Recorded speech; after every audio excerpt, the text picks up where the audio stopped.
Assalamualaikum warahmatullahi wabarakatuh. Salam Om Swastiastu, Namo Buddhaya, salam kebajikan.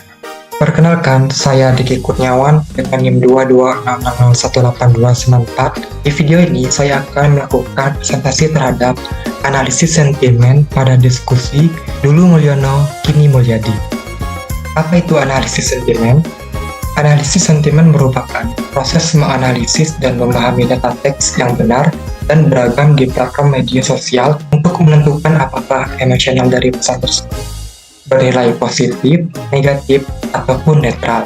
Tentang project ini merupakan analisis sentimen terhadap komentar pada video YouTube yang berjudul Dulu Mulyono, Kini Mulyadi, sebuah tayangan diskusi dari acara Indonesia Lawyer Club yang membahas topik publik terhadap Deddy Mulyadi.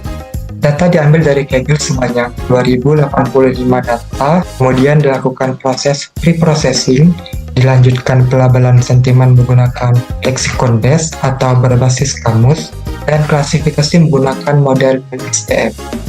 Tujuannya adalah untuk mengetahui opini publik terhadap isi video tersebut secara otomatis, apakah bernilai positif, negatif, ataupun netral. Berikut adalah untuk codingan Google Colab-nya. Yang pertama dilakukan dengan tahapan pre-processing. Di sini ada scaffolding, kemudian cleaning data, tokenisasi, formalisasi, stop word removal, serta stemming. Kemudian tahapan selanjutnya adalah pelabelan data. Pelabelan data ini berfungsi untuk mengetahui label dari setiap komentar apakah komentar itu bersifat positif, netral, ataupun negatif. Nah, di sini 37% diungguli dengan label negatif, 30% label netral, serta 29% untuk label positif.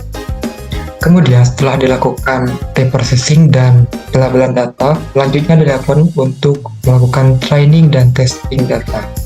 Seperti ini. Nah, selanjutnya melakukan tahapan menerapkan model LSTM. Penerapan model LSTM ini untuk mengetahui seberapa akurat data yang digunakan tadi, serta juga dilakukan untuk evaluasi. Berikut untuk proses pada codingan di Google Colab. Yang pertama, mengimport library dan menginstal library-nya, kemudian melakukan load data atau baca data serta menginputnya, kemudian tahapan pre-processing. Pertama, tahapan scaffolding, fungsinya untuk mengubah huruf besar jadi huruf kecil semua. Tahapan cleaning, untuk menghilangkan atau membersihkan teks dari simbol, angka, URL, spasi yang berlebih, serta emoji.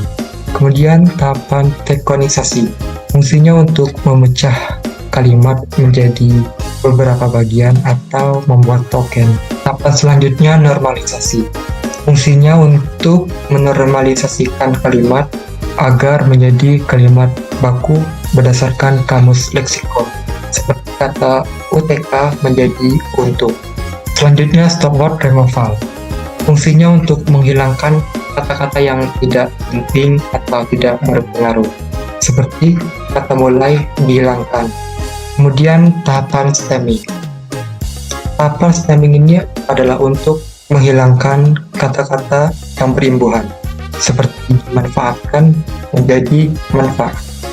Setelah dilakukan pre-processing, selanjutnya adalah lakukan pelabelan data. Yang pertama, mengimport library ini terlebih dahulu, serta data yang sudah dilakukan tadi, yang seperti ini. Nah, di sini kita cukup menggunakan pada kolom stemming saja. Kemudian mengimport kamus agar komputer dapat membaca hasil pelabelan. Nah, untuk hasil pelabelannya seperti ini. Nah, di sini contohnya stemming dengan skor 1, maka bernilai positif dan seterusnya. Sehingga secara keseluruhan datanya menjadi seperti ini jika divisualisasi dengan diungguli oleh sentimen negatif, kemudian disusul oleh sentimen netral, dan terakhir sentimen positif. Kemudian melakukan training dan testing data. Data di training sebanyak 70% dan di testing sebanyak 30% dengan hasil seperti ini. Data yang di-training berjumlah 1459 dan data yang di-testing sebanyak 620. Dan terakhir melakukan pemodelan LSTM. Pertama, mengimport library yang terlebih dahulu, kemudian mengambil teks dan label dari data training dan testing, kemudian menerapkan beberapa codingan untuk penerapan model LSTM-nya, melakukan epoch sebanyak 35 dengan akurasi epoch 35 sebesar 38%. Untuk klasifikasi reportnya, precision, recall, epoch score, akurasinya seperti ini. Kemudian dilakukan untuk evaluasi atau visualisasi ini, epoch untuk akurasi, epoch untuk loss. Kesimpulannya, proyek ini berhasil mengklasifikasikan sentimen komentar pada dataset secara otomatis menggunakan LSTM dengan akurasi 38% dari 2085 data yang dikumpulkan dengan sentimen unggul negatif. Hasilnya memberikan gambaran umum tentang persepsi masyarakat terhadap topik yang dibahas dalam video. Agar akurasi semakin baik, maka dibutuhkan data yang lebih besar. Dan presentasi dari saya, terima kasih dan sampai jumpa.